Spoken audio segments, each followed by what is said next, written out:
Praise the Lord. கேன்சருக்கான மருத்துவத்துறையில் மிகவும் புகழ்பெற்ற டாக்டர் மார்க் அவர்களுக்கு அவர்களுடைய மருத்துவ ஆராய்ச்சி கண்டுபிடிப்புகளுக்காக மிக சிறந்த விருது ஒன்று சற்று தொலைவில் உள்ள வேறொரு பட்டணத்தில் நடக்கவிருக்கும் கான்பரன்ஸில் வழங்க ஏற்பாடு செய்யப்பட்டிருந்தது.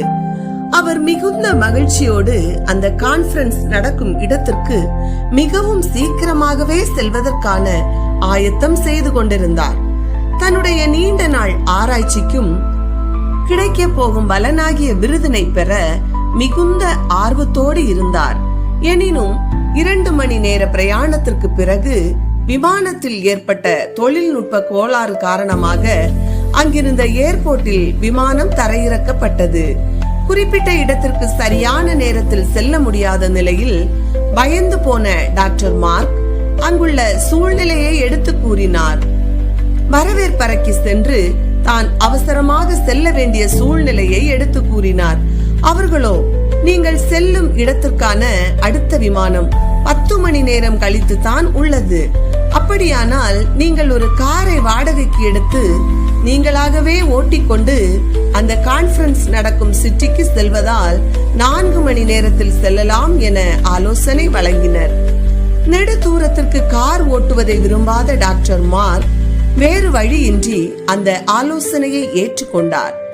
டாக்டர் மார்க் வாடகைக்கு கார் எடுத்துக்கொண்டு தன் பயணத்தை தொடர்ந்தார். எனினும் அவர் கிளம்பிய சிறிது நேரத்திற்கெல்லாம் திடீரென பருவமழை மாறி கடும் புயலாக ஆரம்பித்தது.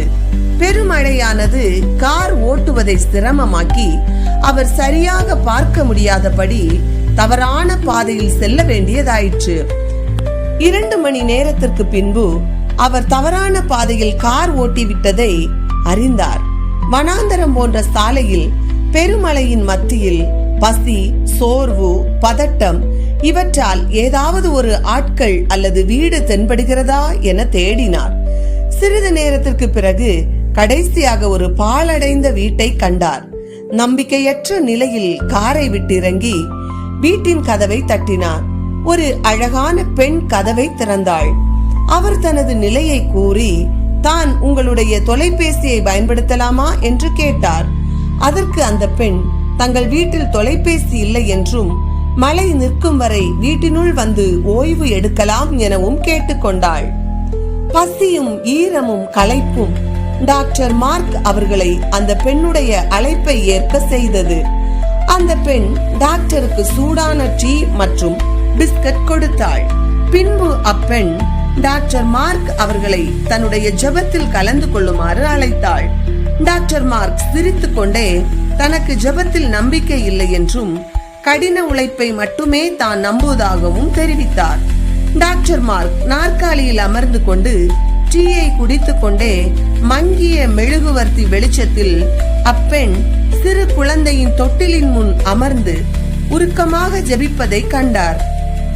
அவளுடைய ஜெபத்திற்கு அக்குழந்தைக்காக அவள் ஏதோ தேவை இருப்பதை அறிந்து கொண்டார். அவள் ஜெபத்தை முடித்த பின்பு, உனக்கு இயேசுவிடம் இருந்து என்ன குறிப்பிட்ட உதவியை எதிர்பார்க்கிறாய்? இதற்கு முன் பதிலை பெற்றிருக்கிறாயா? அந்த குழந்தைக்காகவே ஜெபித்தாயே என்ன என வினவினார்.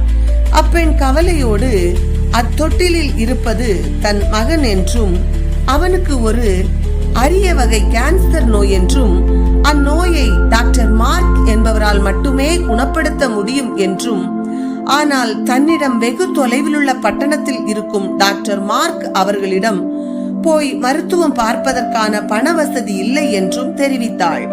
தன் ஜெபத்திற்கு நிச்சயமாய் ஒரு நாள் தேவன் வழியை திறப்பார் என்ற விசுவாசத்தோடு இருக்கிறேன் எனவும் கூறினாள். டாக்டர் மார்க் வியப்படைந்தவராக, பேச முடியாதவராக காணப்பட்டார். அவர் கண்களில் இருந்து கண்ணீர் வழிய ஆரம்பித்தது. அவருடைய காதுகள் கர்த்தர் பெரியவர் என்ற சத்தம் தொனித்தது.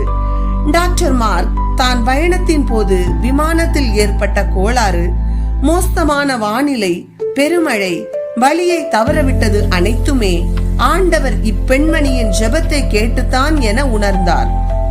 இப்பொழுது இயேசுவின் மேலுள்ள தன் அவநம்பிக்கையில் இருந்து வெளிவந்து ஏழ்மையான அப்பெண் ஜெபத்தில் உறுதியாயிருப்பதையும் ஆண்டவரின் வழிகளையும் வியந்து இயேசுவே இந்த பாழடைந்த வீட்டிற்கு தன்னை கொண்டு வந்ததை அறிந்து தான் பெறும் விருதினை விட அக்குழந்தைக்கு சிகிச்சை அளித்து சுகம் பெறுவதை அதிக பாக்கியமாக சந்தோஷமாக எண்ணினார்.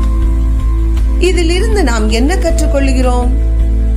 நமக்கு வரக்கூடிய கஷ்டமான அனுபவங்கள் மற்றவர்களுக்கு நன்மையாய் இருக்கும் என்றால் அது மேலானது.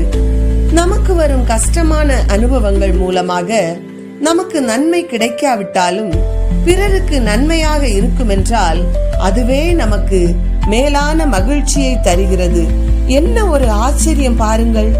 தேவன் உங்களுக்காக ஆயத்தம் பண்ணி வைத்திருக்கும் சுகத்தை, ஆசீர்வாதத்தை பெற்றுக்கொள்ள ஆயத்தமாயிருங்கள். மனிதர்கள் சொல்லலாம், கிழக்கே உதிக்கும் சூரியன் மேற்கே உதித்தாலும் உன் வாழ்வில் இந்த ஆசீர்வாதம், இந்த காரியம் நடக்காது என்று.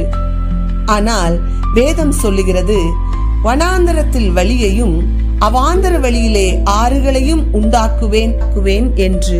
ஆகவே இந்த வார்த்தையை நம்பி விசுவாசித்து அவர் பாதையில் நடப்போம். ஆமென்.